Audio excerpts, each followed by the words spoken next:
Hello, hello. I am just getting on live, making sure everything is connected. Hello, hello, hello. Here we go, yo. I am connected. Good morning, folks. Good morning. It is Sunday morning. It is early. It is early. I gotta get my car fixed later. I gotta get my car fixed. And it is my ex-husband's neighbor who can do it, baby. When I say I have grown, this is growth. The fact that me and my ex can have conversations and he can help me get my car fixed is woo, tells you that there is life after divorce, okay? But you got to make that shit. You got to make that shit your way to make it work, okay? Because you couldn't do that shit when I was married, but that's a whole nother conversation. So now I am here early. I am here early on this Sunday. So grab your coffee, grab your weed, grab your tea, grab whatever you need, y'all. We're going to get into it this morning, okay? So come on in, y'all. Come on in. Welcome. How y'all doing? How y'all doing? And I was supposed to go on. I was actually going to try to come on live either Friday or Saturday. Good morning. Good morning. To celebrate the equinox. So happy equinox, y'all. Happy equinox. It's Aries season. We got the equinox. It's the astrological new year. So do you feel the fire? Do you feel the fire? Because the fire is here, right?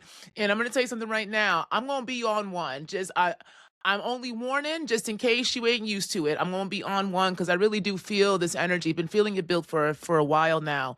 So like I was saying, I was going to get on earlier, like yesterday, to kind of do an invocation and celebrate the fire season. But baby, let me not tell you, this South Node in Virgo in my stomach, not trying to go into TMI, but the South Node right now is directly in my 11th house transiting where my Mercury and my MC are. And it is literally in between my MC and my Mercury. So when I say there is a release going on, me and my stomach are in all kinds of conversations, and that bitch is winning. She is winning. So I am glad to be here this morning with you all, okay? I think we have enough folks in to get started. Okay, so this is going to be a little different, y'all. We're going to really be yapping this morning because right now, the crying Desi, yeah, P, you might be in your feelings. Good morning, y'all. Good morning, and please feel free to chat amongst yourselves in the chat as well. So if you are listening to this and it is not 8:51 a.m. on a Sunday morning on March 22nd, then you are catching this recording of my live show, Yappin with the Stars, and I record my show live on my Patreon normally every Sunday morning at 11 a.m. Central Standard Time. But if you subscribe to my Patreon, if at the free level or higher, you'll be notified when I do pop on, either early, late, or another date. But if you want to catch the recordings, you can catch the full recordings both on my Patreon at the groundscape level or higher, or because your girl now monetized, you can also catch it on my YouTube at the membership level as well. And the only difference between my Patreon and the YouTube membership is that there's one YouTube membership, y'all, and that will be essentially the same as the groundscape in Patreon in terms of having full access to all of the recordings of the show. But besides that, all of my exclusive content that is involved with the Embodied Futures Lab goes on my Patreon and my YouTube. I will be dropping a new different type of show later this year. So if you're just interested in what that's going to be, go ahead and subscribe over there as well. Okay? All right, y'all. Let's get into it. All planets are direct. You fear me? All planets are direct, okay, as we move into Aries season. And they will be direct until the very beginning of May. So it's go time, yet with some maturity. Why? Because Mercury and Jupiter had us reflecting in the waters of family, lineage, memory, spirit, and collective knowing for a while. So what is now known cannot be unknown. So how do we work with these reflections as places of strategic construction going forward? It's time to dream, but dream strategically. So fire is here, and we'll continue to build this Aries month with the culmination around the 17th when the new moon arrives. So again, a call to action is being felt. So it is truly go time. But where are you going and who you going with? This is the weekly forecast for March 22nd to 28th. All planets are direct. It's go time. So where you going, y'all? Where you going? Who can you run to fill an empty space, right? With some kind of laughter. Now, welcome back to Yappin with the Stars, the show where I talk about what it means and takes for us to become human once again in a world that is trying to convince us that this is all there is. And it's not. So let's talk with the cosmos and see what else is possible. Now, I am your host and guide, Dr. Nicole Rouse, a storyteller who comes from a line of storytellers who weave and tell stories in many different ways. And as an anthropologist, astrologer, and artist, I work with astrology and ethnography to explore the stories of what it means for us to be human. Because right now the present is up for grabs. So who is leading the stories that will bring us into our futures? Now, every Sunday, we check into the chaos that we call society, and we're asking two questions. What's the cosmos showing us this week? And what are we being called to move, create, burn, build, and or reflect upon, y'all? Reflect, reflect, reflect. This is what we need to be doing right now, okay? And so this is a really interesting thing, right? We are exactly, Lucy. We're also in this time of Cazimi. So what's a Cazimi, y'all? A Cazimi is when a planet crosses the sun and they're conjunct. They're at the same degree. They're having a goal, intimate conversation. So it becomes combust. It's being washed through fire. And we've been washed through fire for a while as we are also being cleansed through water. So water and fire are having this conversation with us. And again, what happens when water and fire meet? You get steam. So what do you do with that? Right? Steam can clarify. Steam can cleanse. Steam can also burn you. Steam can kill you. Steam can melt the flesh from your skin or from your bones, excuse me. All right. So there is this kind of deep cleansing going on. And it's been a deep cleansing because of the waters that have been impacted and the planets that have been in those waters. So you had Mercury was in Pisces for a while. And people talk about, again, it's in detriment. It doesn't like being in the deep waters. It doesn't necessarily like going into those kind of crevices. Why? Because what is opposite of Pisces, y'all? Virgo. And Mercury loves Virgo. Mercury is at home in Virgo, and Mercury can show out in Virgo. It's the only sign in which a planet is both domicile and exalted in, okay? So it tells you something about the relationship that Mercury has to Virgo. And I just talked about Virgo at the very beginning of the show when I talked about how I couldn't get online like I wanted to because my stomach was telling me what I needed to do, which was literally purge. Because Mercury invites us to be embodied in this experience. When we talk about the crossroad, we talk about communication, we talk about transportation, the idea of choice making. The only reason why we are here, the only reason and way we can be here is being embodied. So that is the first kind of language we need to understand, we need to work with. How we communicate is with the body. So that's why Mercury, as this small planet, likes being in that space. So again, I'm talking about the body a lot and what's your relationship to it. Well, in the deep waters across from it, Mercury is a little bit unmoored because no longer is there a form. It's in this kind of nebulous space. The crossroads now itself is constantly in choice mode. Versus being able to kind of stop, stand, what's that? Like just being able to literally look around, right? And kind of get your bearings. Pisces requires an embodiment that is always in a flux, always in a flow. But it's collective, it's not an individual thing. So Mercury has to figure out how to communicate collectively. And the way that we were being asked to do that was reflecting collectively about how we got here. The stories that we have built these societies and scripts upon. The kind of faith systems that have allowed us to come to these kind of, quite frankly, violent presents. So in order to be able to navigate these very kind of deep waters, you got to be very present. So Mercury retrograde asks us to be really present collectively. Having to reflect upon what it is we do believe, what it is we put our faith in, what it is we're addicted to, right? And this addicted to saviorism, this addicted to fantasy. We are very addicted to believing in some kind of nonsensical future that requires us to be disembodied in the present so that we give up our dreams to someone else. And in particular, we were being asked to review this very personally too, because Jupiter was retrograde for a long time in the sign of Cancer, the other waters. So we went to the deep waters to the shallow waters. So the deep waters of the collective were brought up to the shore. We couldn't get around it, right? Jupiter expands things, but Jupiter is a planet that's more of an outer planet. It's an outer inner planet. So it was also inviting us to collectively reflect upon the ways in which we were constructed to buy into these systems. And that's where we get the family. That's where we get the nurturing and care. And how are we nurtured and care? What were we groomed into? So what came up to the shore for you these past few weeks? What was revealed that you can no longer hide from? That you can no longer kind of tell yourself a story, a good story that tied you over for a little bit, right? Until the next thing.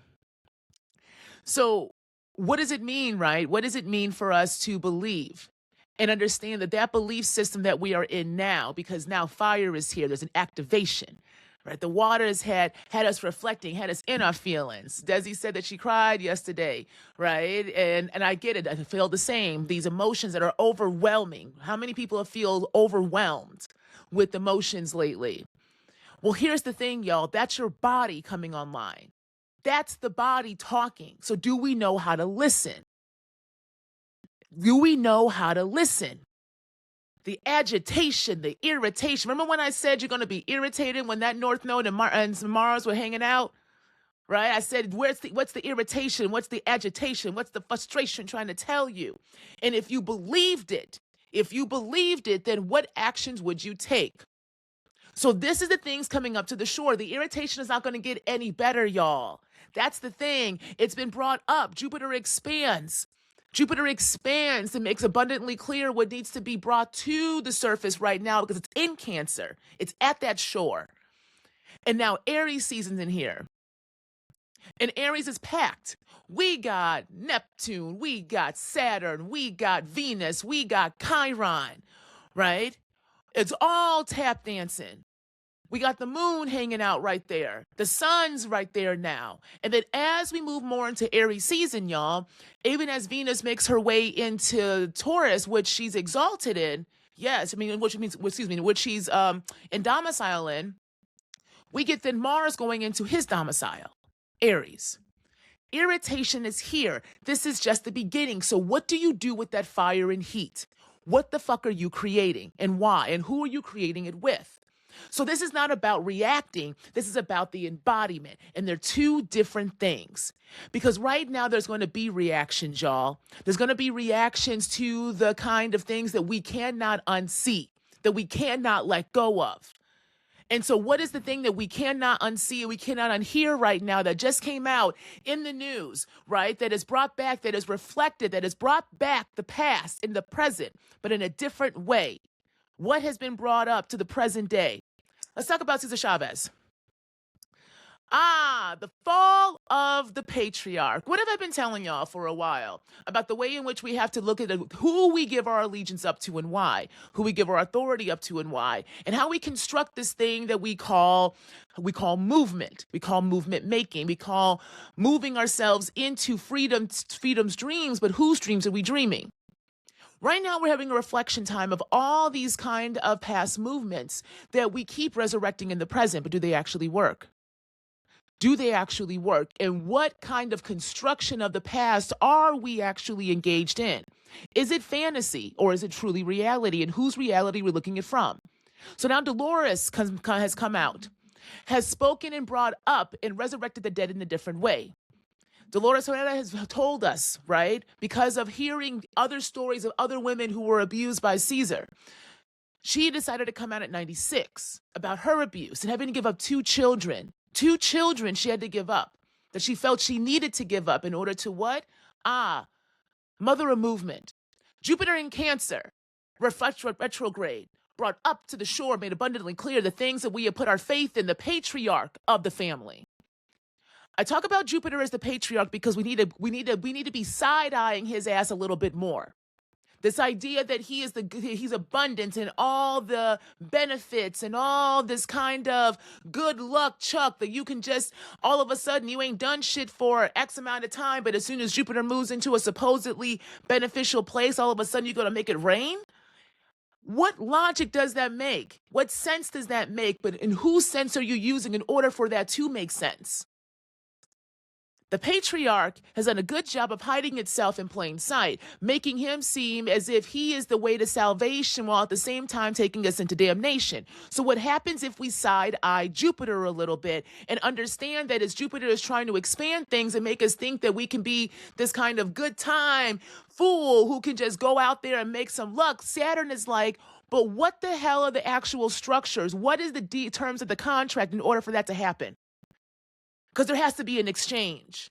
There has to be some kind of structure, some kind of system, right? So that it's replicable, that it can be sustainable. That's why Saturn rules things like culture and tradition, not Jupiter. So now we've got the past and the present and the collective. The collective Pisces through the embodiment of Mercury, the crossroad. We got to make a decision. Who and what do we believe? Because Caesar has always ain't been shit, okay? And we need to have these real conversations about these leaders that we have deified. And once we deify a human, you have now dehumanized them.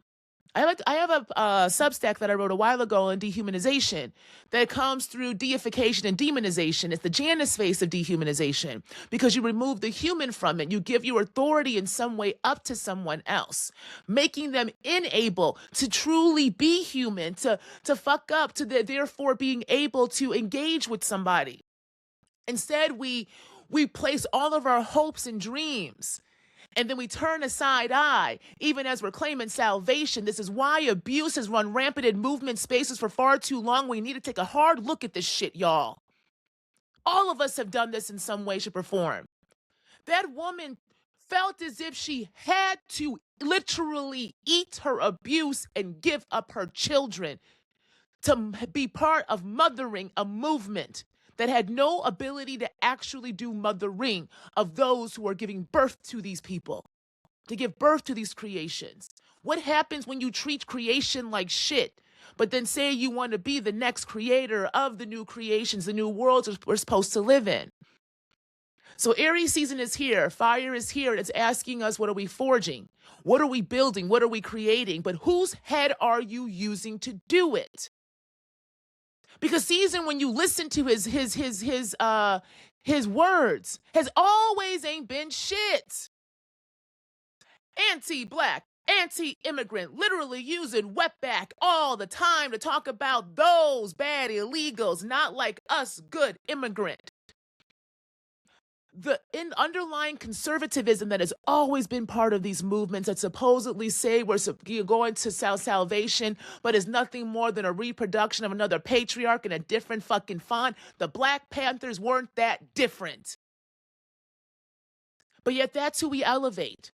That's who we look to. That's who we replicate. We wonder why we then have the same abuse in these systems.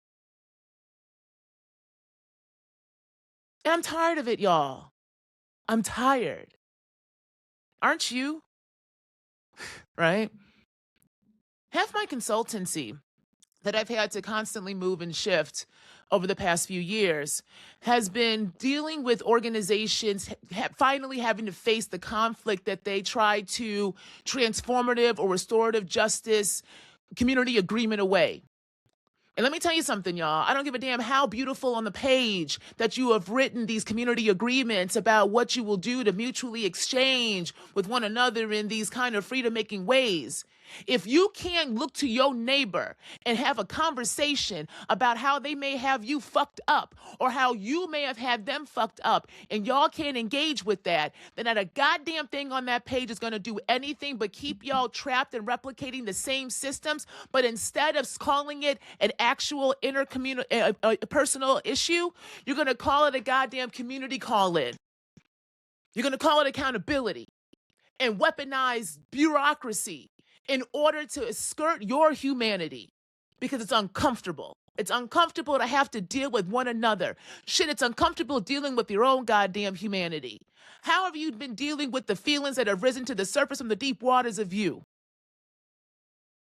How have you dealt with the emotions that have risen from the deep waters that have come to the surface in you? Have you given yourself the ability to have the grace that is needed to deal with those emotions? Because they're talking to you. They're probably telling you some shit that you really don't want to hear, but is needed to hear because that is what love is. Love is having you face yourself in a mirror in a way that can hold you, but only you can do that for you. So how have you dealt with these emotions that have come to the surface, y'all? Fire is here, but fire is meeting emotions. Fire is meeting water. When steam erupts, it can be cleansing and clarifying, or it can still burn you up. So now we have got to face collectively some things, right? We got to face collectively some things. Who the fuck are we pedestaling? And why? Why? Right? Why are we doing it? Why? Does it work? This was the frustration with the whole Jasmine Crockett conversation. And I'm not even saying anything to defend her personally. I've got a lot of issues with some of the things that she has said as well. But also, I'm not living in Texas. I'm not living in Texas. I'm not having to deal with the day-to-day of what it means to live in those borders and boundaries and systems. And the track record she at least did have of pushing back and saying things that needed to be said and having some type of plan and action. But no, what did a lot of the conversations get reduced down to? An identity politicking, right? A politicking of identity that kept people wrapped in the same goddamn, it's like this loop of illogic saying, well, she can never win. She can never win because we need to be what? More conservative once again. So let's make sure that the white man comes in because he's going to bring the kind of middle divide over to the other side. But every time we've done that, we see that all it does is bring that white man over to where he naturally wants to be amongst his conservative brethren. Come on, y'all. Come on. What are we doing? You don't want freedom? You don't want freedom because you're afraid of it. We're afraid of it. That is what Jupiter has brought to the surface. What is our relationship to freedom? And do you actually want it? Or is it a lip service? Is it another script that you perform? Trying to consume the dead once again so that you feel as if you are living in the present because you are too afraid to make a decision and have a fucking opinion for yourself. Who owns your head? This is what Aries season is going to actually have us examine. This is the beginning. This is the beginning. So Jupiter and Mercury retrograde. The teacher and student. Jupiter is still the teacher. Mercury is still the student. What the fuck did you learn? And what are you learning about yourself, your family, your emotions, your relationship to care and nurturing, and where your faith lies, but also what you're addicted to. And if you can tell yourself a good story, what happens if you told a story that actually worked for you? It ain't always negative, y'all. If you know you can weave a tale as old as time and make motherfuckers believe it. What happens if you glamored yourself then? That's also what this energy is saying. It's not all doom and gloom, y'all, because it's saying you got to figure out how you work your own shit. So Dolores finally has come out. Has been able to speak a truth that has been buried for far too long. And so what do we get? We get the usual, there's been a lot of support, but also the usual pick-a-me's. The usual pick-a-me's. God damn, y'all, where are you a pick-a-me to the patriarchy? That's what also is being brought to the surface right now. We all been groomed to pick the ain't shit man or embodiment of that masculinity that constantly needs you to feel as if you got to give it up to him when he ain't done shit but sit at your table, put his feet up, fart, burp, and then say make him a sandwich when he ain't done a damn thing. Come on, y'all. What are we really doing here? So let's talk about Jamal Bryant. I don't know why this man got anything.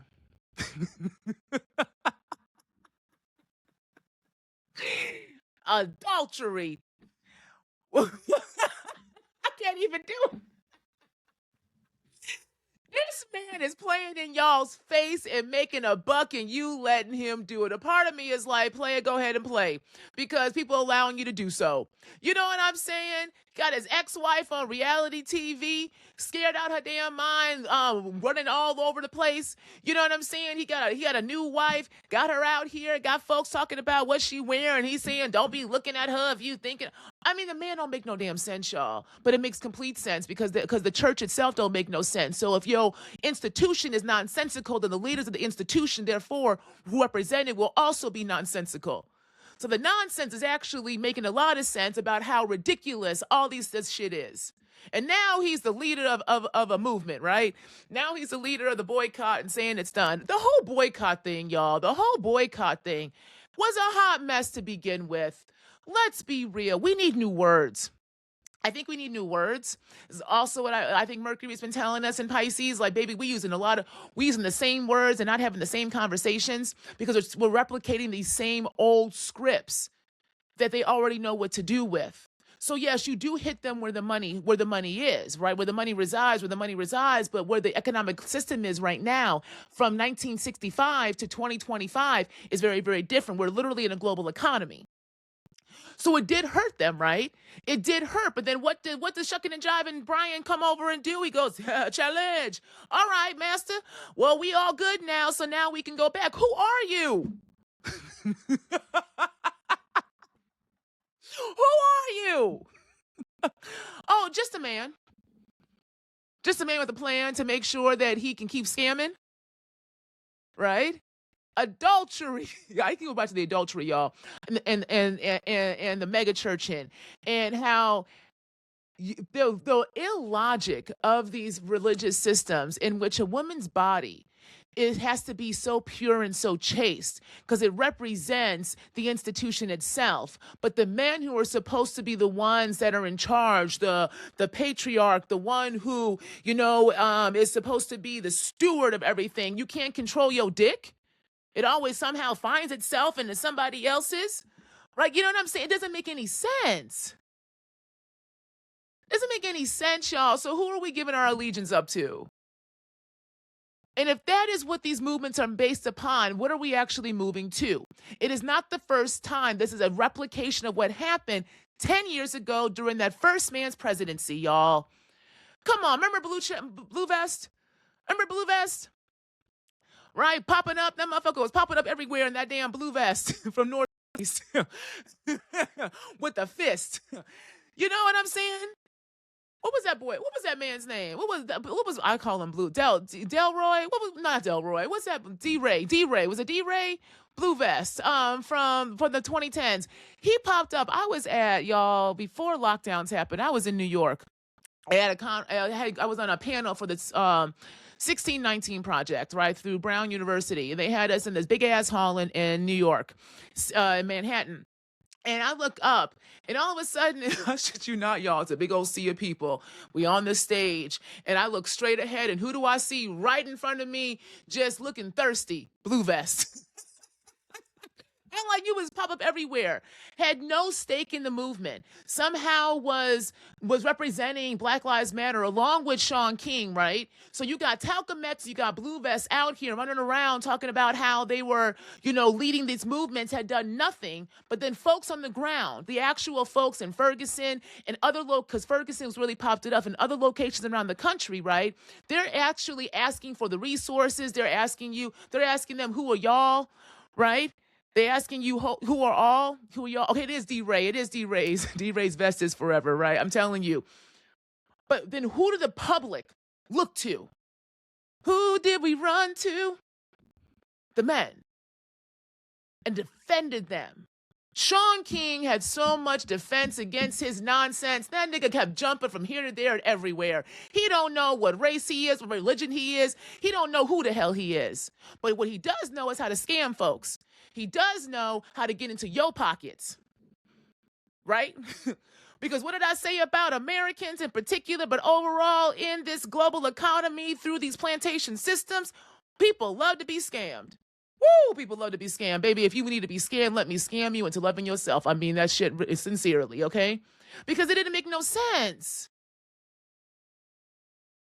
Reflection, collectively, of who we have put in the seat of the family and how that replicates itself in all the other institutions that we're a part of, because the first institution that grooms us into these systems is the family.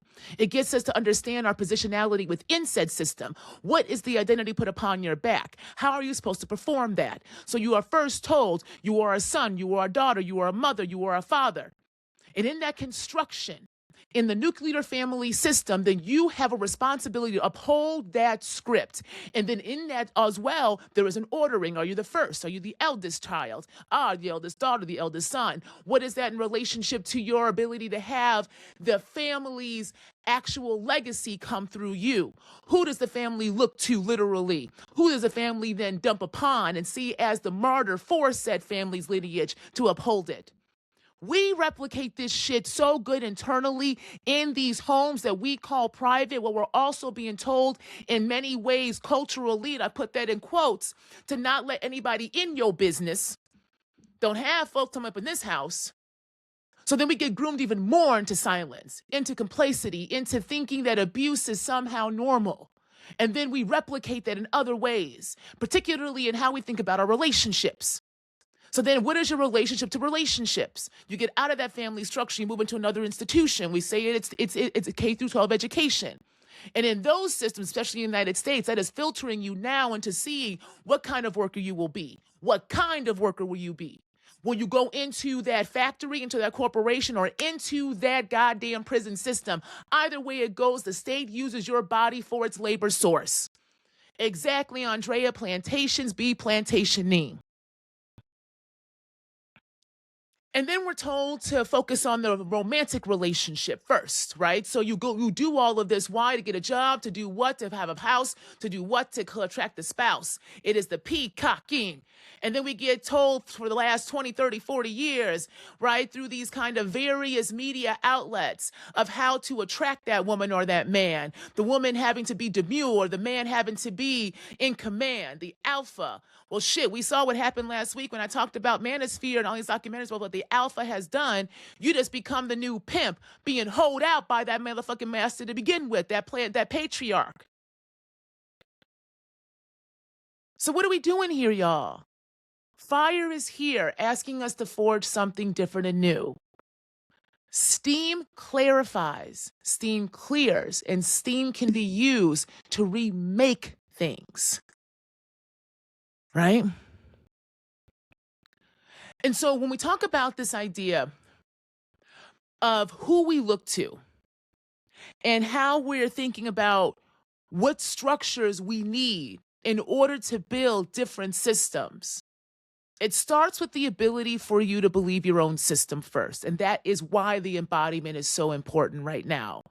There is no way I think Dolores' spirit could have been settled if her body did not get the fucking justice it needs, even if it is just getting it out. Getting it out. South Node is in Virgo right now. South Node is in Virgo, the sign that is both in domicile and exalted in the sign of communication and transportation in the crossroad, Mercury. Her spirit needed to be delivered. It needed to be spoken out, truths that people need to digest, need to allow to be embodied in the body. What does your stomach say? And then shit some things out, right? Because why is it that she has to? Why is it that those who become the receptacles of abuse are supposed to just eat it while people get to be comfortable in their fantasies about so-called leaders who when they were living weren't shit, but we turn a blind eye. So because we don't want to look at ourselves, we then for sure deify them when they are dead, not allowing them to grow up either on the other side. We've got too many insecure, unelevated, goddamn incompetent dead out there who we call leaders who y'all keep calling down, and you wonder why the movements ain't going no goddamn where. You keep talking about using Malcolm's quote about the field house and the slave house. I mean, the field Negro and the slave Negro. And the shit didn't make any sense, y'all. If you know anything about a plantation economy, what happened in that fucking plantation house. It doesn't dismiss anything else he said. It doesn't take away from the legacy that he created or the way that he was also betrayed. He was betrayed too by a movement that moved him because he was light-skinned and red so they could use his ass, and he realized that too late and then was dead. But then we do the same thing to him. We do the same thing to Martin, right? Malcolm and Martin can't grow the fuck up, and they're constantly having to talk to each other. What if they don't like each other on the other side?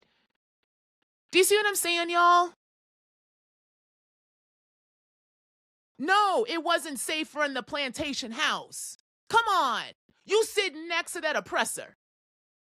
You know where was the least safe place to be? Right in that house, next to that motherfucker and his goddamn wife and his children. But it wasn't safe for them either. It wasn't safe. It was always a dance of life and death in that plantation house. And that life and death played out at that kitchen table. Every time that slave master dared to put that food in his mouth, every time that slave master dared to put that food in her mouth, Every time them children dared to put their lips on the tit of that enslaved woman, they were risking their death, giving their life in the hands of those that they have taken the life from. There was nothing safe about that plantation house. Nothing safe about it at all. So you got to stop this dichotomy and binary way of thinking, because that is what is allowing people, the actual overseer in different fonts, to come in and sit at that table and get folks to step and fetch for him. And we're calling that revolution. Fire is here. What are you doing and who are you doing it with? Exactly, Grace. Malcolm, Martin, Jesse, they all got to grow up and we got to give them space to do it. So who the fuck are we elevating, and do we know how to elevate our dead? Here we go, here we go, here we go. Pisces, the deep waters where the dead reside. Mercury has been at the crossroad, hanging out with the dead. We've been hanging out with the dead for a while now, collectively. Again, in this resurrecting of the past, of their names. And there's a way that I'm sick of the same stories, because we're not even telling the story in the way that makes any sense. And when we talked about last week, the different documentaries, right, we can see just how much people have bought into these stories and scripts. And so right now, I want you to think about, what has your stomach been trying to say to you? What have your emotions been bringing up to the surface? And if you had those conversations with those emotions and with your stomach and your emotions sitting at the table with you, what would the story be? What would the conversation be? What would the strategy session be? Okay? Because this is also about exchange, y'all, with our spirits. And I want to talk about this for the second half of this show. The way in which we treat ourselves and how we relate to money in exchange is reflected upon how we treat one another and then how we treat the dead. And as I was just saying, how we have not let the dead grow up, we also don't know how to work with them very well, because we have allowed the spirit of that goddamn succubus energy to sit at the table and have a different type of font to it. And this is where capitalism is good. Racial capitalism is really good at what it does, because we have not allowed ourselves to grow, so we have not realized how that thing has evolved. Capitalism is engaged on the ground just as much as it is in the kind of marketplace of exchange between those who have and those who have not. Because we don't take our own kind of gift seriously. We don't take the need to have our spirits be paid seriously. This week I did a video about who told you your spirits work for free. And what I was saying in the video is, especially when you work in hoodoo, when you claim to be hoodoo or a conjurer, or come from a line of those who have been somehow oppressed or subjugated or literally enslaved by an oppressor, right? When you work those kind of lines and those kind of ancestral practices, but then you want to claim that in the present day, in the present, that you don't want to work with money because that's low vibrational, or, it should be this kind of flow of love and light because, spirit doesn't have a price. Why would your spirits continue to be consumed? Why would your spirits continue to work for free? Especially for folks they don't fucking know, when they were not allowed to have the goddamn choice when they were alive. You sound like the oppressor that they were trying to run from. Yeah, you were claiming somehow kin and an affinity with. This is why I say sometimes your spirits don't know how to like you, when you don't like yourself enough to understand that shit don't make no goddamn sense. And I say that with so much love, y'all. I say that with so much love. Fire is here. It is mixing with water. It is providing steam. What is the clarity that we need? And sometimes we get burnt up a little bit in the process so that we remember. And don't do this shit again. Who said that? Exactly. Who said that? What sense does that make, y'all? So I wrote a poem because the last 2 weeks has brought up a lot for me. A lot for me, y'all. A lot for me. See, this is what's been happening. Y'all. We're going to get a little personal. Pisces rules my 5th house of fun, pleasure, sex, dating, children, childhood things, right? Also, that's where entrepreneurship lies if you work for yourself. That's what I do, all of that, right? Jupiter rules my ninth house. Cancer rules my ninth house, the ninth house of God, philosophy, higher learning, higher ed, the public, right? Where I'm going, publishing, all this shit. Okay, blah, blah, blah. What's all got to say? The last 2 weeks has shown me just how much I have in the past allowed this kind of exchange to be a little bit too freely, and now it is time to get very clear about what I will and will not tolerate and allow. Because folks will try to take from you first before they actually want to pay you, and then claim that is somehow a mutual aid or a mutual engagement, and it's not. And I think I'm realizing I'm tired of it. I'm not the only one.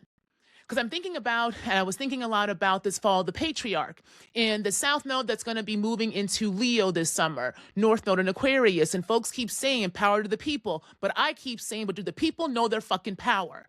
And when Pluto moves into a sign off the beginning, it kills it. It is a death through transformation. You must die before you can be reborn. And the collective has a lot that it needs to let go of, that it needs to reflect upon and let literally have decay itself. And the biggest thing is our relationship to that fucking patriarch, the internalized patriarch, Leo being both the father and the child. But we have not allowed ourselves, and we have not been allowed to be children in this society, because the child is property. The child is another form of property, a consumptive thing that is to be taken over by that patriarch so it maintains full power. So if we've not allowed to be children, but we're trying to create new worlds, and we have no idea what really creation is, because we have been told that anything creative, which is also seen as childlike and or feminine, is somehow bad. Well, then that South Node in Leo first, as that Jupiter moves into Leo, the South Node's going to say, well, baby, in order for you to get into that creative, in order for Jupiter to expand that child, to expand that creation, we got to kill that patriarch. So where is the patriarch in you that needs to die?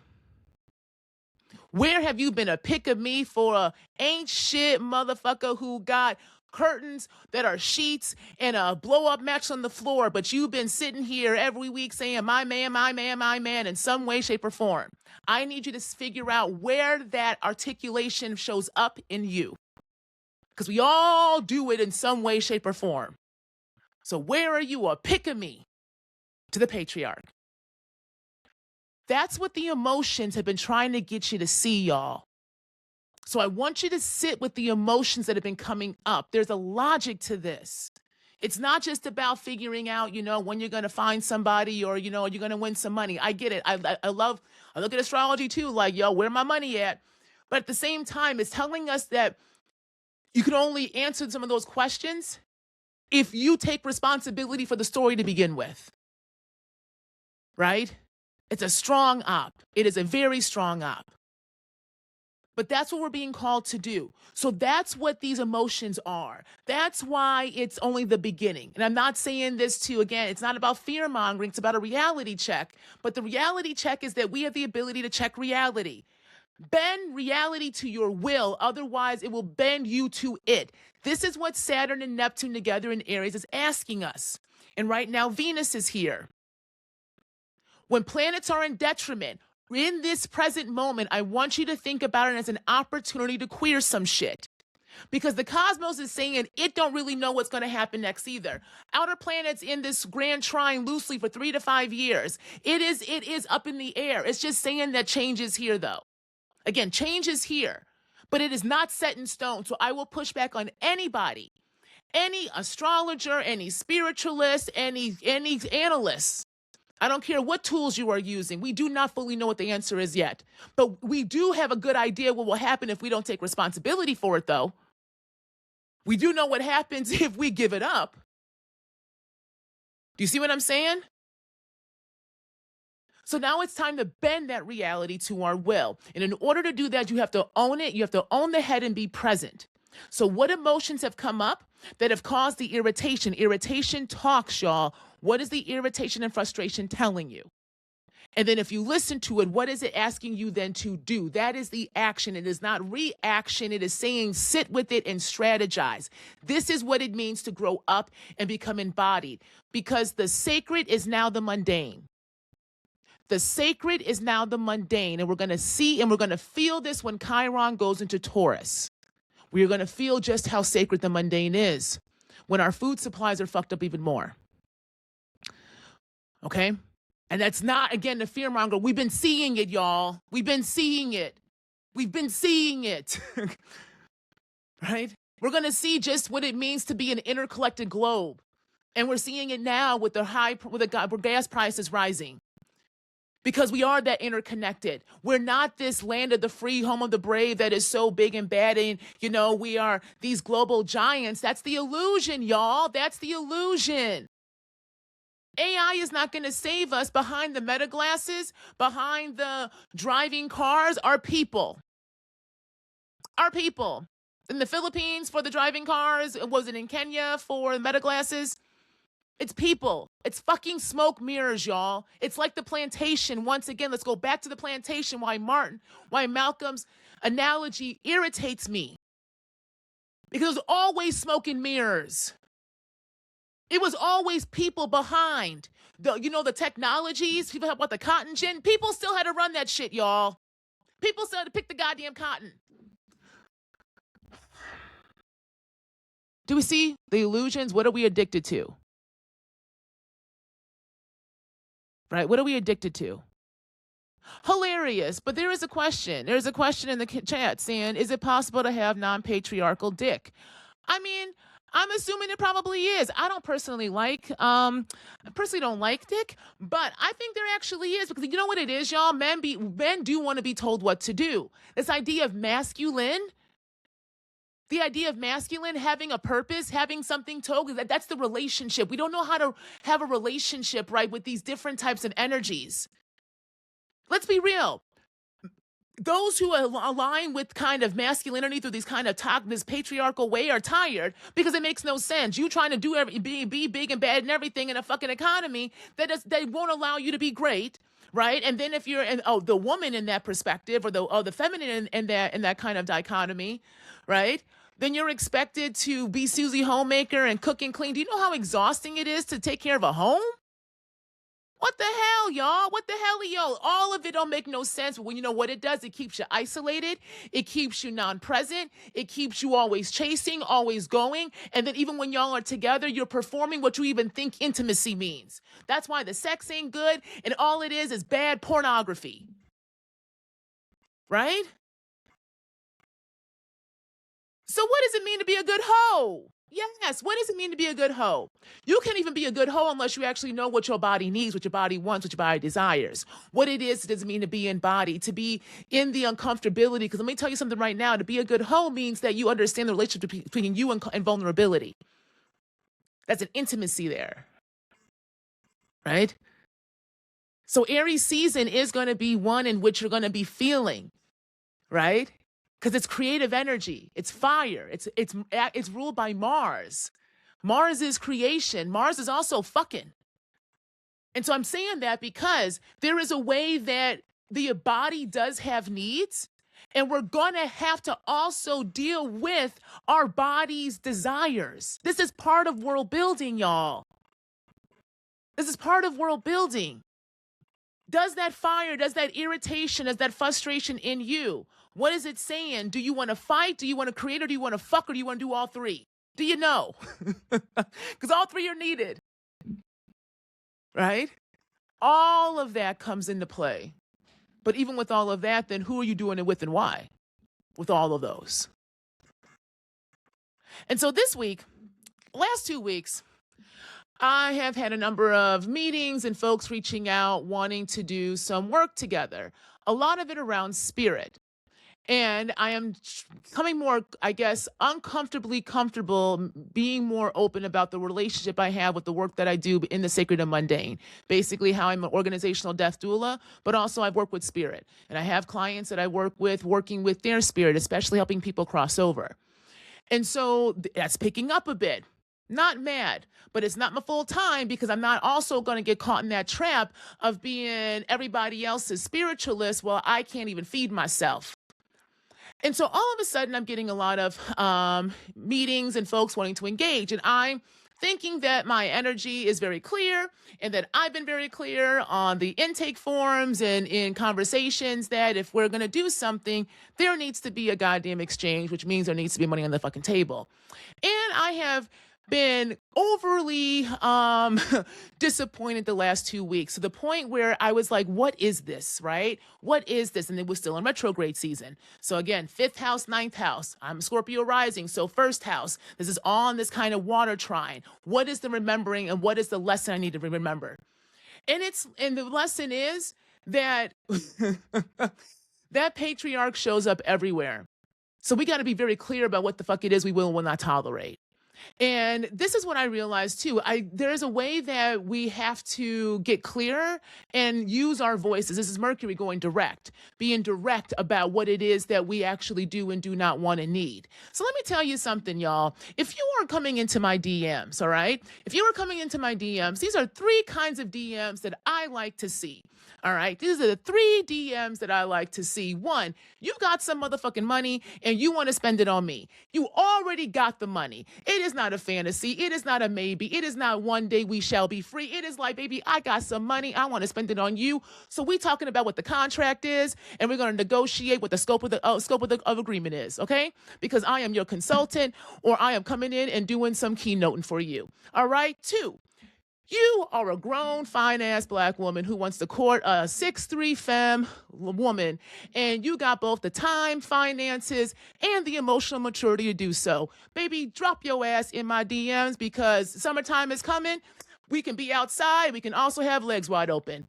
3, if we are friends and we are communicating via reels, because we need to just process our emotions and our trauma with a good old laugh. And or you are an artist or a musician and you want to share some music. I love me a good sharing of music. I love me a good, hey doc, here is an event. Maybe you can come over here and shake some ass with us. Let's do all of that. If those are not the 3 kind of DMs that you are going to be dropping in either my IG, my TikTok, or in my emails, then baby, keep that shit for you. All right? Keep it. Keep it. I don't want your trauma. I don't want your performance of community disguised as somehow, an exchange. I don't want you trying to take from me because you have nothing to give to me. All right? And I mean that with a lot of love, but I mean that with a lot of love for me. I mean that with love for me. Because I can no longer allow myself to be dehumanized because other folks have found a life from the words that I am speaking, yet you don't realize that there is a life behind the words that are speaking to you. And that's what this reflection has brought to me. This week, I was like, okay, we can talk about this week, but I was in my feelings too, y'all. And I feel deeply. If you are close to me, you know how deep. I don't know how not to feel. And for most of my life, I was told that was wrong. I was told I was wrong. I was too much. My whole life growing up. Eldest daughter, firstborn daughter, born to a lastborn daughter. A Gemini raised this Leo. 7 children. 3rd parent.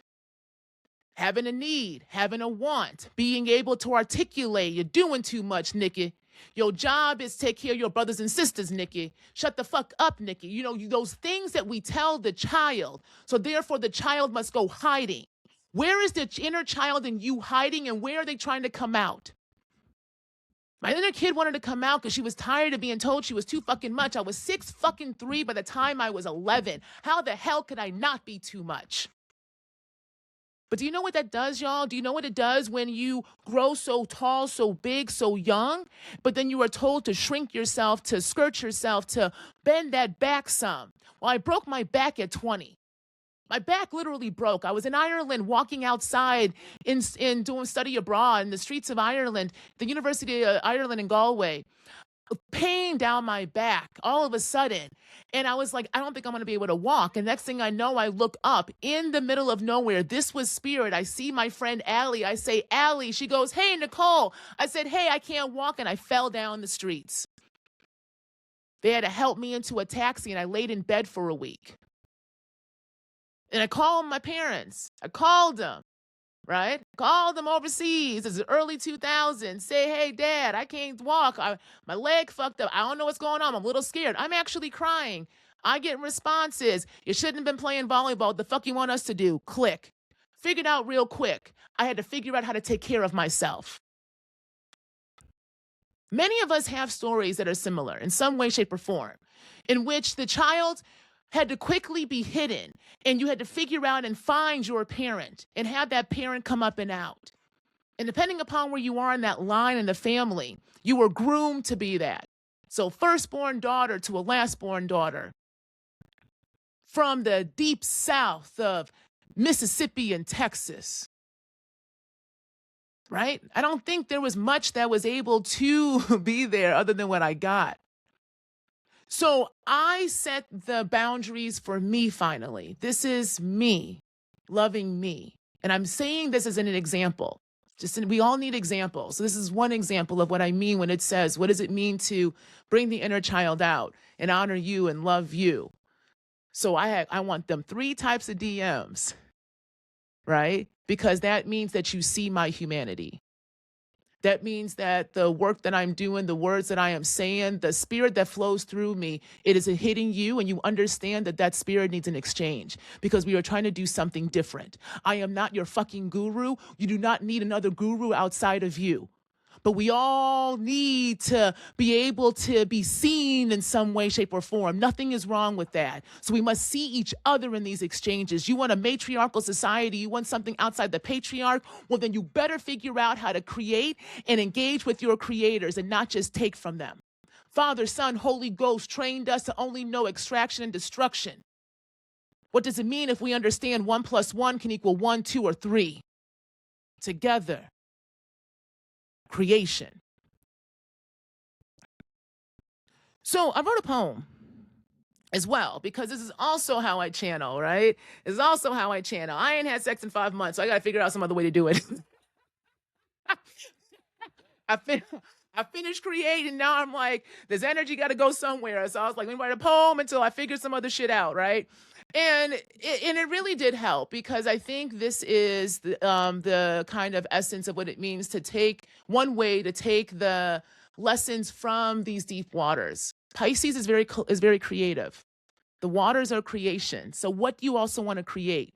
What does that irritation and frustration want to create? It's not about being good, it's just about creating something. And for me, I create with words. Also shows, I got another show I'm creating right now, y'all. So this is also the problem too. The fire can be so much, all you do is create, so you have to allow yourself to kind of sit and be present so you can easily escape into this creating, which is another form of doing. So what is the creation also saying back to you is really important. So my poem is called Community as a Black Queer Woman. And this is rough, y'all. I did this at 3 a.m. smoking a bowl outside, prepping the show. You get your life from me, but you pay that motherfucker. Gratitude paid back in platitudes while my belly rumbles. Trying to get my attention, speaking truths through my emotions. Irritation, frustration, second guessing. Tears build. Irritation, frustration, rage boils. Tears land. Frustration, contemplation, a plan forms. Clarity had. As I begin to listen to the one person who has always had my back, gave me a back from which to have a bone to pick. The body, my body. And she is asking me when she finally getting fed. Because you feed everybody else off my flesh. I had to get on that EBT requiring that I invite the state to sit right next to me, all up in my queer family. As folks continue to ask of me favors because they finally can see the complexity of themselves beyond the scripts of identities performed for all of those likes, shares, and follows. So follows lead to followings. And that is what makes me scared, as we know what society does to the flesh of Black queer women. Because you get your life from me, but you pay that motherfucker, and you call that community. So that's what came. That was kind of what my reflection was. Okay, working with this Aries fire. right? And having to deal with folks literally asking me to work with them and work with their spirits for conferences, for performances, for other communities, and not one person had in any had y'all, not one fucking person had even a penny at the goddamn table. Not one person. It was multiple meetings. So if you think I'm talking about you, I probably fucking am. But you ain't the only person I'm talking about. Okay, this is not about one person or trying to like, kind of what do they call that when you're I don't know what that word is when like you're saying it but you're not right. I'm saying this was such a constant thing happening such a short amount of time that I had to realize that I was fucking myself up in some way, shape, or form. Because what the hell makes you think that my spirits work for free? What the hell makes you think your spirits work for free? And then what makes you think if I brought them spirits together, that your spirits will not understand that if you took from me, you got something to pay for? It will be paid in one way, shape, or form. So might as well just do it at the table, make the goddamn contract, and be really clear about it so that we understand that the exchange does not have to be extractive. It's the beginning of a relationship that we can figure out if we want to continue in some way, shape, or form going forward. I do not want to fuck you over in the first exchange. The first exchange is for me to figure out, can we actually exchange after this? Come on, y'all. And I'm mad about it because it makes no fucking sense. We are doing more. It's more energy expenditure. It actually is easier to figure out if we can do it the first time. So if you want to work with me, and I mean this with love, then Brad, you better have the goddamn resources already in hand because you already know what I can do. Otherwise, you wouldn't be coming to me off the bat. That's the thing about having light. That's the thing about being a Leo. It's not about an arrogance. I wish I was more arrogant, quite frankly. If I was more arrogant, I would have a hell of a lot more money, y'all. I'm going to put some respect on my goddamn name. All right? It's not the point. Literally, all I want, quite frankly, is a goddamn steady income, some damn benefits, a woman that I can trust and love who also trusts and loves me, a good ass blunt, and some music, and my child running freely. It's not a lot that I want. Not a lot that a lot of us want. Right?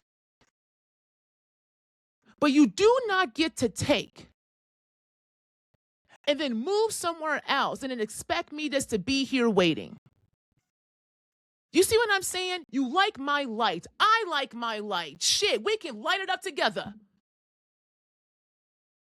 But why the fuck you want to try to fuck me over off the bat? Why? Because I have to believe you then. I have to believe you. I have to believe that is you. Right? And that disappoints me. And disappointment for me, my spirit had to tell me I had to work with that because disappointment is very powerful and disappointment can get me back into the binary way of thinking. So where's the patriarch in us all, right? Because I'm so used to disappointment, having to figure it out. Dad, my back is broken. I don't know. I can't walk. I'm in a foreign country. Why the fuck did you do that? Figure it out. Mom, I'm in a foreign country. I don't give a fuck, Nikki. Like, this is a constant conversation I was having with people who said they're supposed to care and love for me. And I'm not the only one. This is not a trauma dump. This is understanding. We have got to transmute this shit. Because when we only understand extraction and doing it for ourselves, it translates into the way we engage with one another. And then we end up reproducing it, but calling that revolution, y'all. And then we elevate men who were always ain't shit and say that that is the next movement. Right? So no is very powerful. I agree, Shay. I'm just catching up in the notes or in the comments, right? But this is what the reflection was for me. And that's why the irritation was so loud. That's why the frustration was so loud. That's why I was running into folks that I had either briefly dated or dated the last 2 weeks too. That brought up some shit as well. Ran into somebody who literally who pissed me off. We were lovers for a very short amount of time. Very short amount of time. They wanted to play. I played back. They couldn't handle the play. And so don't play with me, baby. I'm a Leo with the Scorpio rising and the Taurus moon. You want to play with me, baby? Oh, wait, baby, I will play. I mail back that goddamn dildo, that CBD oil, everything. I mailed it all back and said, you can have it all. You can have it all. right? You ain't gonna play with me. Leaving a space, they're walking in. We see each other looking like disappointment. I looked at them like, bitch, bye. Right? Because what you're not going to do is play in my face anymore, while also needing my light to feel seen because you finally have been seen. And that's something else I've had to learn the hard way. When you actually can see somebody, fully see them, and you believe that version of them, that version, but they don't believe that version. Now, baby, I believe you for what you give me. So this is the reflection I want y'all to ask yourselves. Where is the patriarch? You've been picking me to patriarch. Where does it got to come out? Because for me, it had to come out and stop giving my shit up to everybody else for free.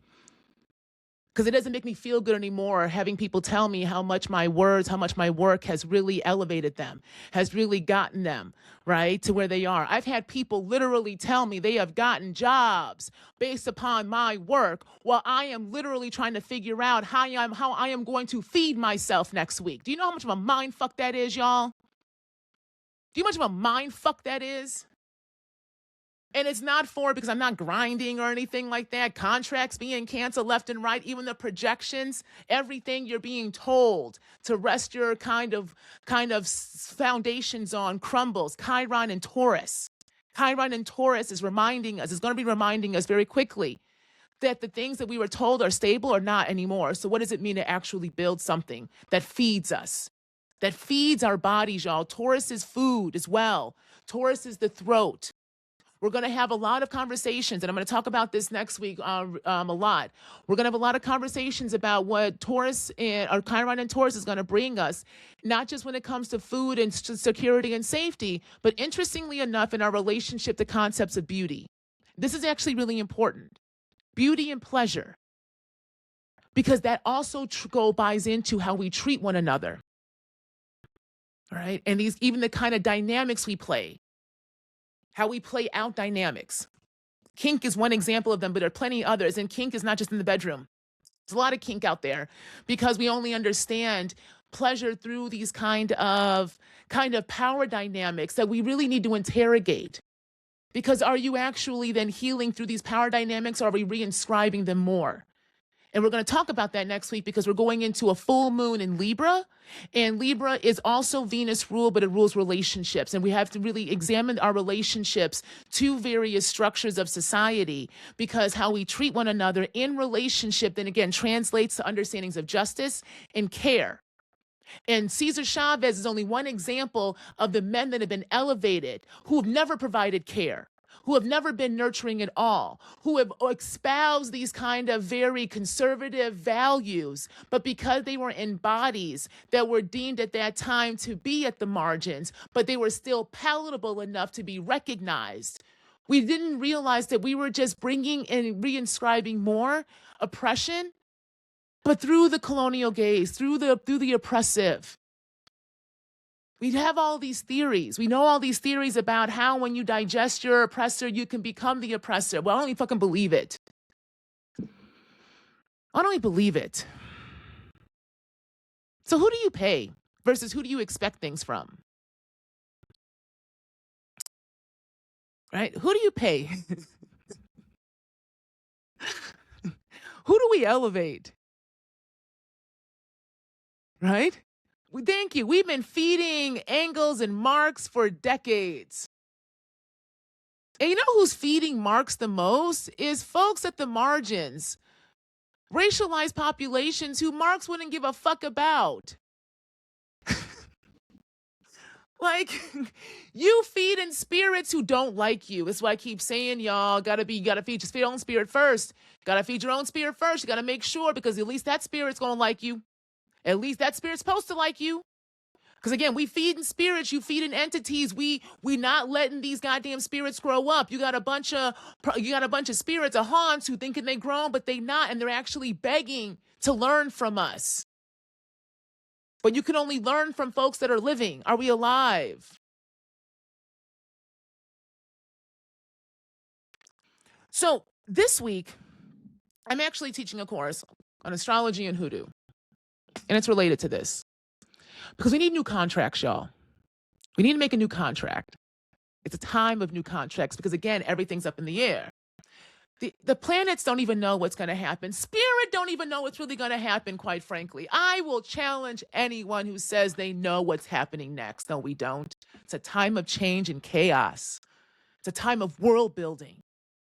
It's scary as shit, but it's also exhilarating because then we're going to see what we're made of. Surprise yourself in a good way. So it's a time to figure out what's happening. It's a time to create. And when we think about how we have been taught to create things, right? That's where we can start to dig out that patriarch in us all. And one of the biggest things that I've realized is there's not one way to do anything, y'all, and we have to start to figure out what it means to be a good thief back.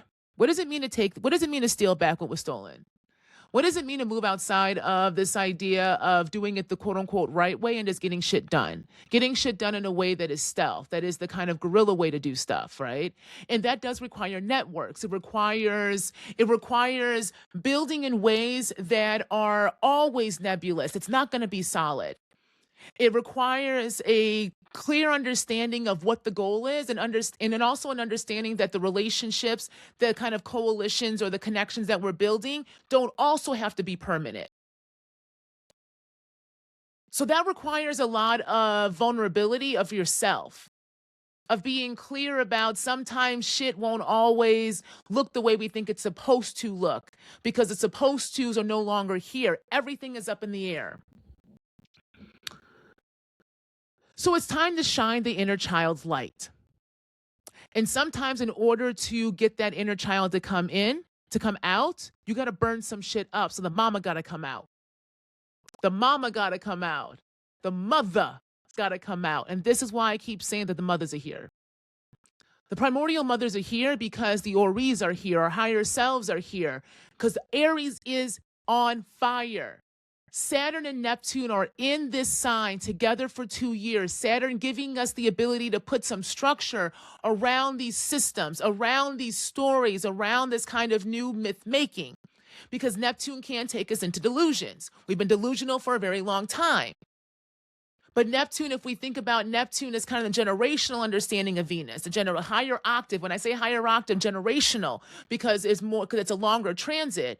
And we know Venus rules, again, relationships, justice, love, money, but also culture. This is culture, y'all. Where is the cultural workers? So the fire, the irritation, what does it want to create? Who do you want to create with? Who do you want to kind of meld together with? Who do you want to release waters with? This is why I'm talking about sex as well. And I want to talk about sex more. I'm working on something called heathen astrology that I'm going to be talking through later. That I'm going to play out a little bit in astrology and hoodoo that I'll be teaching on Wednesday. So this Wednesday, I'll be teaching astrology and hoodoo as a way for us to kind of rethink what does it mean to create? What does it mean to create with spirit, with their own spirits? Because we do have another template, and the astrology chart is one of them. And this is about new contracts. So what I'm saying all this, it's time to make new contracts because it is a time of creating, but the creating is you. You are trying to constitute a new construction of self. So this is where the new mythos comes in. This is where the new myth making comes in. So in the Patreon, we've been doing the tarot. I am continuing with that, y'all. If you hear at the very beginning of the show, me and my stomach, we're having conversations, but we are continuing on with that, right? Because that's about another template to create a new story, a new myth of you. Okay, this is creation. So as you are calling down your Ori or your higher self, whatever you want to call it, your own spirit, because this is what's being activated. And that South Node's going to be in Leo coming at the end of July for 18 months. So we're asking where the pick of me of the patriarch is releasing so the child can come out. What have I been saying? But the child still needs a parent. So where's the grandparenting? Where is the mother? So that's why I'm saying the mothers are here along with the higher selves because the ancestors need some help. The ancestors need some of the template as well. They're looking at us saying, baby, do you think we figured it out? Do you think we figured this shit out? We got here. And we don't know how to go farther back because our concept and relationship to time is so fucked up. because we do think it's linear, as I said last week. So what I'm going to do on Wednesday is we're going to examine the astrology chart and focus on the nodes. And I'm going to bring, it's hoodoo because we're talking about the crossroads. If we think about the nodes, the north and south node, as an indication of the contract that you have made this lifetime to figure out how to become whole, how to figure out how to do this thing called life. And we are in a time in which change is here, in which even the planets, everything is saying it's up for air. What's going on? Well, then the nodes right now in your chart give you an indication of what you thought you were going to do.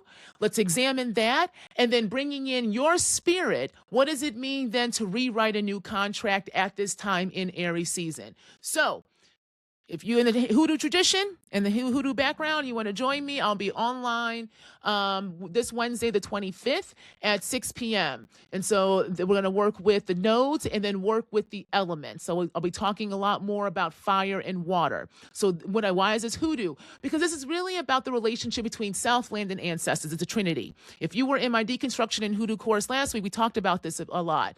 And it is about the trinity being 3. 1 + 1 is 3. So when you bring two bodies together, a third is created. So what is that creation story?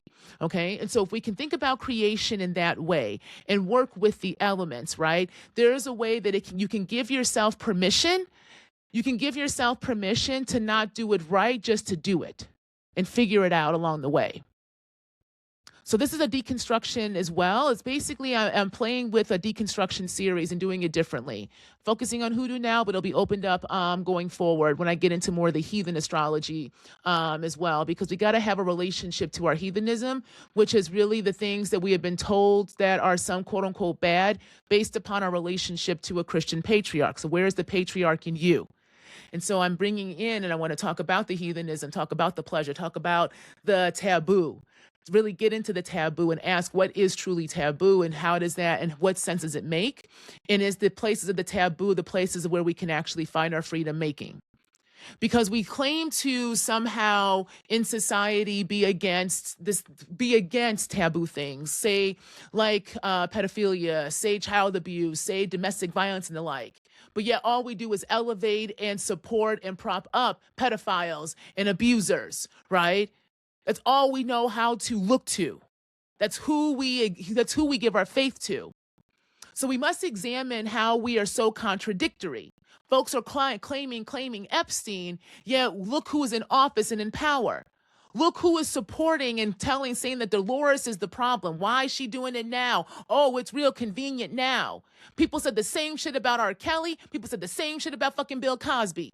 It's always some man that is somehow, now him. It's not why they didn't do it to the white man. Why are you using a white man as your foundation of your litmus test, right, of ethics and morality, when the construction of white men as an institution is why we have gotten here? Do you see what I'm saying, y'all?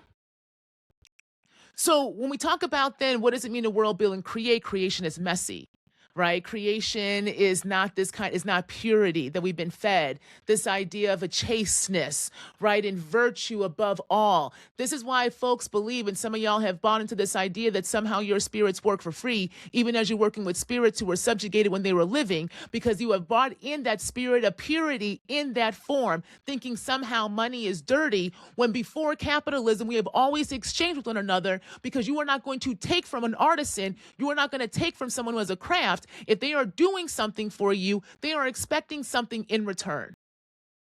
That is an exchange, y'all.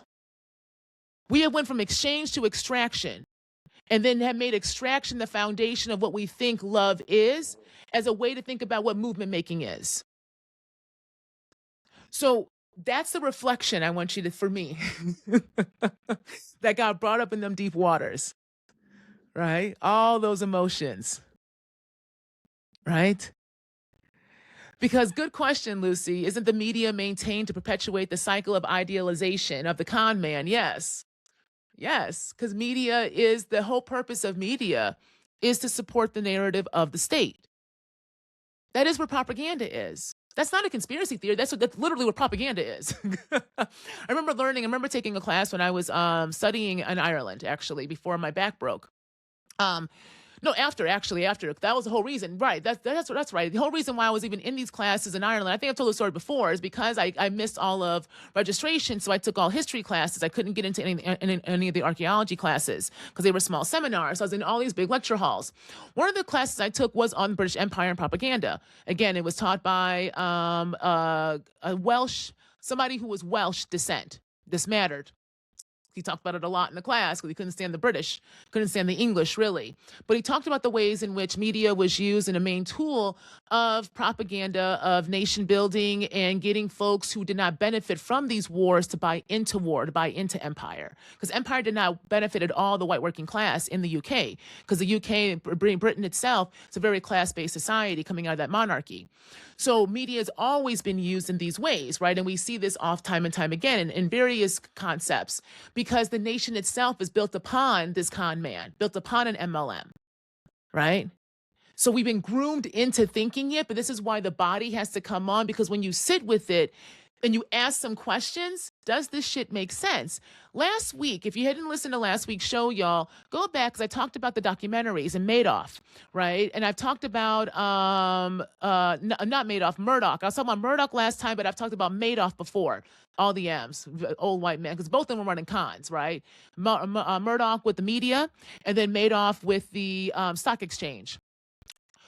Both rely upon the charismatic leader, right? Both rely upon the kind of authority already given to them by that body, because they occupy being white, being man, being straight, right? And they are able to buy into people's fantasies. They are playing into and popping fantasy. Madoff fantasy of feeling as if he was somehow aligned with no, Madoff was the con man. Madoff was the one he would sell people a fantasy about, I can get you a return no matter how bad the economy is. So again, you're making 15% return investments during a goddamn recession, but you're not asking questions, because Madoff says if you ask a question, then you're gonna get taken out of the account, and you like that money more than anything else. So you buy into his fantasy, knowing good and goddamn well this don't shit make no sense. You're not listening to your body because you're buying in to give your authority up to him. Then Murdoch, the fantasy that he was selling was that somehow he was also white working class, and he was just trying to, be the one to expose the 1%, even though he was the 1%. He was buying off the fears of the white working class in particular, that was situated and constructed through that British Empire and its Commonwealth, because he was Australian, and he exported that British understanding to the U.S. And it again, it did well. Why? Because the U.S. is an economy and literally is a land of milk and honey for con men. Circular, right? It's circular. But is it a natural inclination? I don't think so. But also, what is natural? What is nature? We don't have a good relationship to nature, to nature itself. And again, when Chiron goes into Taurus, that will also be a big theme, is our relationship and having to return back to our relationship to nature. But here's the thing, and we don't talk about this, but does nature want a relationship with us anymore? We have not been very good to nature. And nature has every right to be like, fuck y'all. Like, for real, nature and all its elements has every right to be like, fuck y'all. Y'all have been here the shortest amount of time and have done so much goddamn damage. And the dinosaurs documentary, woo, baby, I'm talking about that next week. And remind me, y'all, dinosaurs, I'm gonna make a note. If y'all seen dinosaurs on Netflix, baby, when I say that is a work of fan fiction, woo, that is a work of fan fiction. We got to go. No matter if we go back 220 million years, we are still beholden to the fantasies of men who think everything is about competition. We can't even examine the historical record without having to listen to and see through different species men's fantasies, men's Dungeons and Dragons fantasies. Y'all have I watched that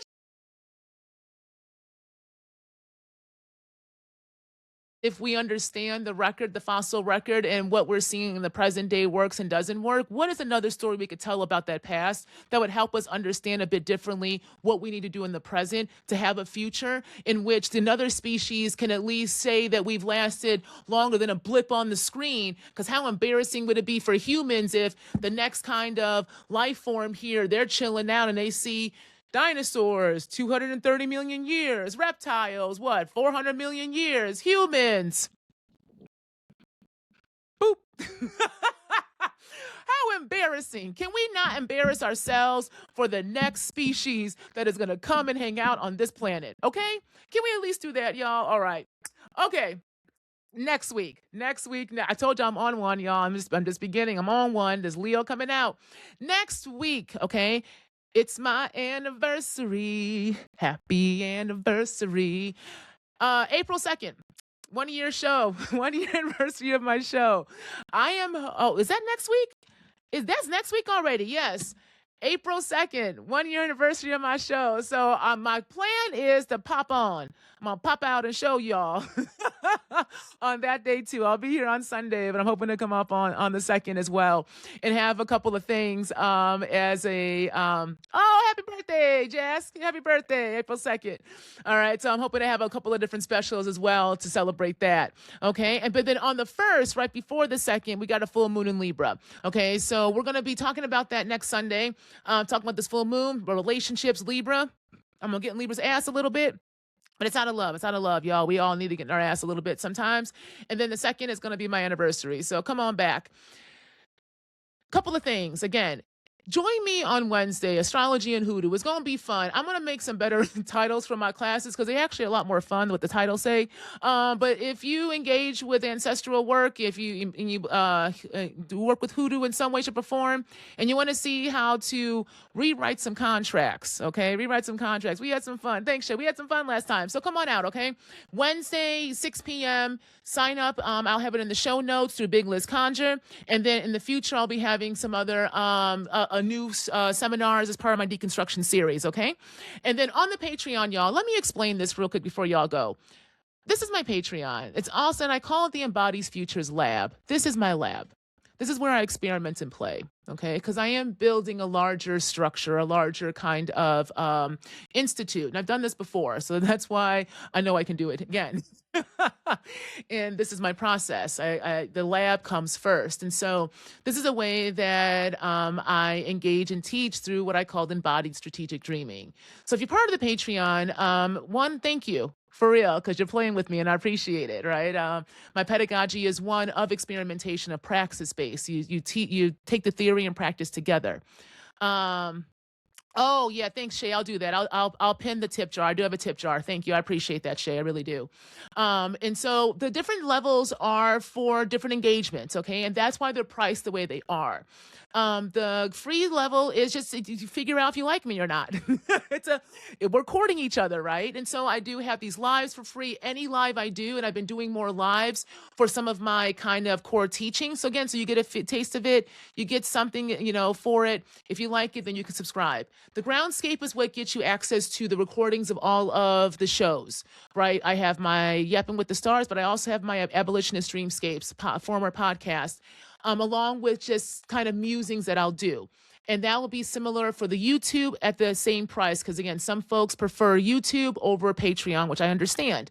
So I'm now able, because I'm monetized, to go ahead and put full episodes in the membership on YouTube as well. Now, when you want to engage more, that's where it jumps up in price and also in engagement in what you get. Landscape is going to be kind of community self-study.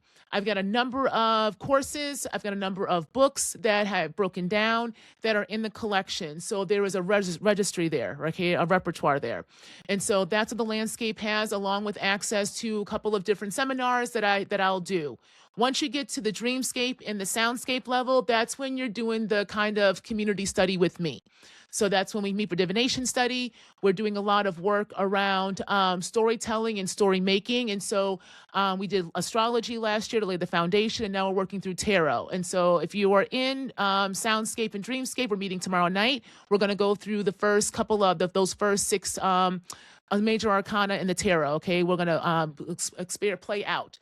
I really like the dreamscape, y'all, and soundscape levels because folks have been with me in those tiers for a bit, and so folks have also got to know each other, and they're fun. I really do enjoy coming on and engaging with folks at those tiers because you're serious enough to want to contribute at that much per month, right? And I know I'm working with folks who are present and want to engage. So if you want more in depth, if you want to engage more, consider those tiers as well. Okay, so this is the lab, and so this is what the Patreon is. Because I'm also a one-person show. So when things get delayed, it's just because it's me, myself, and I. It's not that I'm not here. Okay, I will always be here. It's just things do get delayed. I'm trying to get better at communicating with you all, so you know I'm not just disappearing. So I'm here. I'm still queer, and we're trying to build some shit together. And I do have a tip jar as well. So if you feel the urge and you want to give an offering, I always appreciate it. Okay. All right, y'all, that's it. I gotta go get my car fixed, and then I'm having actually a solstice dinner tonight with folks who are part of my Queering Chaos conversation panel. So I'm gonna be doing some conjuring and eating and drinking with some folks, queer folks in the city. So this is how I'm gonna be spending my new year. All right, so ask yourself how you're spending your new year. What do you want to do? Where does your body want to go? Okay. All right, that's it. Thank y'all. Keep dreaming, keep exploring, because it's through the dreamscapes you can bring the future so you want to bring into the present. All right. I'll see y'all next week, and I'll see you tomorrow night if you're at Soundscape or Dreamscape. Till next time.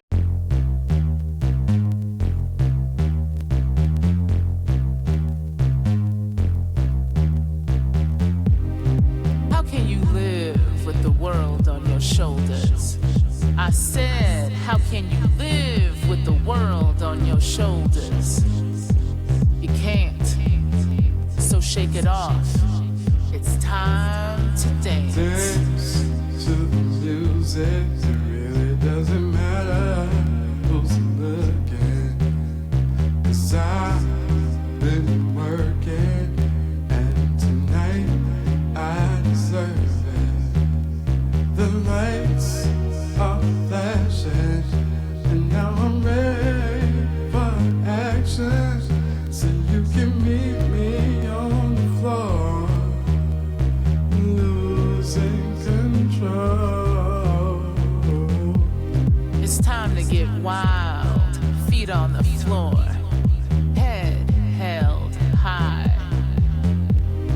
Feel that sweat down your back, releasing in the church of house music.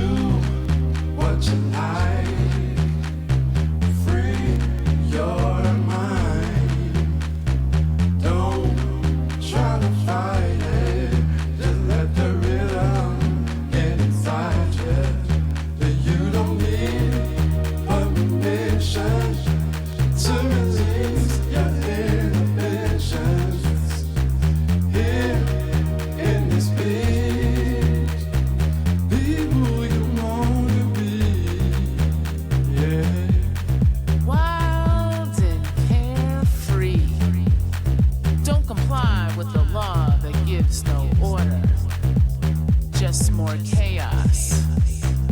Meet it with your own. And motherfucking dance. Releasing in the church of house music.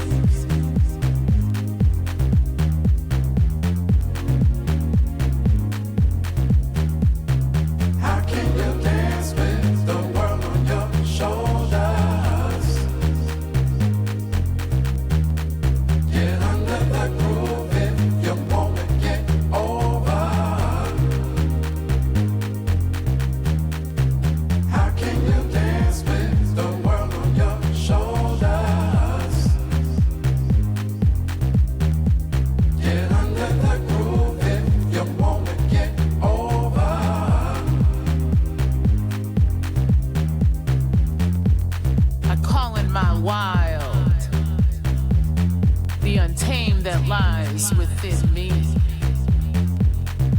just below the surface, scratching, clawing, roaring its way out.